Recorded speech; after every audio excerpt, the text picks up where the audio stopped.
رحمان جیسے الفاظ میں 3 خصوصیات ہوتی ہیں. پہلی خصوصیت ہوتی ہے اس میں شدت ہوتی ہے.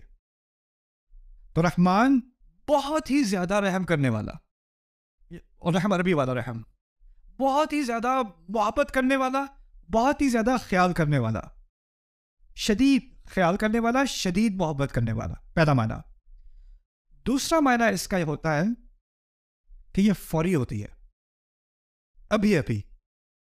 یعنی یہی نہیں کہ وہ بہت شدید محبت کر رہا ہے، بہت شدید خیال کر رہا ہے، ابھی ابھی کر رہا ہے. یہ نہیں کہ کرے گا، فکر نہ کرو اگلے سال کرے گا، فکر نہ کرو بہت جلد کرے گا، نہیں، ابھی ابھی کر رہا ہے. علی الفور، الحدوث، اس کو بلاغہ میں کہتے ہیں الحدوث. لیکن تیسرا معنی ذرا پہلے آپ کو کنفیوزنگ لگے گا. تیسرا معنی ہے کہ یہ کسی وجہ سے عارضی ہوتا ہے، ٹیمپرری ہوتا ہے. جیسے عطشان کہتے ہیں بہت ہی شدید پیاسا، عطشان. کیا کسی وجہ سے یہ شدید پیاس ختم ہو سکتی ہے؟ پانی سے. یعنی وہ پرماننٹ نہیں ہے، دائمی نہیں ہے، ہمیشہ کے لیے نہیں ہے. جوعان، شدید بھوکا، کیا کسی وجہ سے جوع، بھوک ختم ہو سکتی ہے؟ کھانے سے. غضبان، شدید غصے والا، ہو سکتا ہے سزا دینے سے یا بدلہ لینے سے یا سمجھانے سے غصہ ہوتا رہا ہے. اور کہہ رہے رحمان، شدید محبت کرنے والا، ابھی ابھی کرنے والا. لیکن اس میں تھوڑی سی ڈرانے والی بات بھی ہے، شاید انسان کوئی ایسی حرکت کر بیٹھے جس وجہ سے وہ اس رحمت کا مستحق نہ رہے. جیسے پانی پیاس کو ہٹا دیتی ہے، کھانا بھوک کو ہٹا دیتا ہے، کوئی چیز ایسی ہو سکتی ہے جو رحمان سے رحمت کو ہٹا سکتی ہے. رحمان تو وہ رہے گا، میرے لیے نہیں ہوگا، یہ ممکن ہے.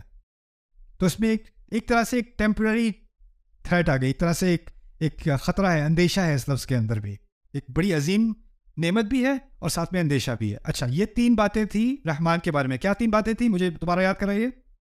شدت، فوری، عارضی. اوکے. رحیم کے بارے میں 2 باتیں یاد رکھنی ہیں. رحمان کے بارے میں 3، رحیم کے بارے میں 2. اوکے. وہ کیا ہیں؟ پہلی بات کہ یہ ہمیشہ رہنے والی صفت ہوتی ہے، کوئی ہمیشہ رہنے والی خصوصیت. اس کی میں آپ کو مثال دیتا ہوں. آپ کہیں یہ بہت علم والا شخص ہے، بہت علم والا شخص ہے. وہ جب سو رہا ہے نا، وہ پھر بھی علم والا ہے. جب وہ جاگا ہوا ہے، وہ پھر بھی علم والا ہے. جب وہ کھانا کھا رہا ہے، وہ پھر بھی علم والا ہے. اور جب وہ اپنی علم کی بنیاد پہ کچھ سکھا رہا ہے، پھر بھی وہ علم والا ہے. یعنی وہ صفت اس کے اندر ہے، چاہے اس کا مظاہرہ ہو رہا ہو یا نہ ہو رہا ہو، وہ صفت ہے، اس کے اندر ہے، وہ ہمیشہ ہے. میں کہوں یہ لڑکا لمبا ہے، وہ خوش ہو یا نہ ہو، وہ گرم ہو یا سرد ہو، وہ یا اندر ہو یا باہر ہو، لمبا تو وہ لمبا ہی رہے گا نا، وہ ہمیشہ کے لیے لمبا ہے. یہ پرماننٹ اس کی ایک کوالٹی ہے، اس کی ایک خصوصیت ہے. یہ پہلی چیز ہے. دوسری چیز فعیل، جیسے رحیم، شریف، کریم، عزیز، سب میں یہی ہوتا ہے. پہلی چیز ہوتی ہے کہ یہ ہمیشہ کے لیے ہونے والی چیز ہوتی ہے. دوسری چیز ہوتی ہے قابلیت یا اہلیت. اس کو بھی سمجھنے میں کیا کہنا چاہ رہا ہوں. جیسے فرض کریں آپ کہیں آپ میں سے لیڈیز کو کہیں میرے شوہر جو ہیں وہ بہت صبر والے آدمی ہیں، بہت صابر انسان ہے. ابھی آپ پتہ نہیں، ہو سکتا ہے وہ بھی گھر پہ ہیں، ہو سکتا ہے کسی سے ان کی بات ہو رہی ہے اور اس وقت وہ بالکل صبر کا مظاہرہ نہیں کر رہے. ممکن ہے کہ نہیں؟ یا ہو سکتا ہے ابھی وہ سو رہے ہیں. اگر وہ سو رہے ہیں تو وہ صبر کا مظاہرہ کر رہے ہیں؟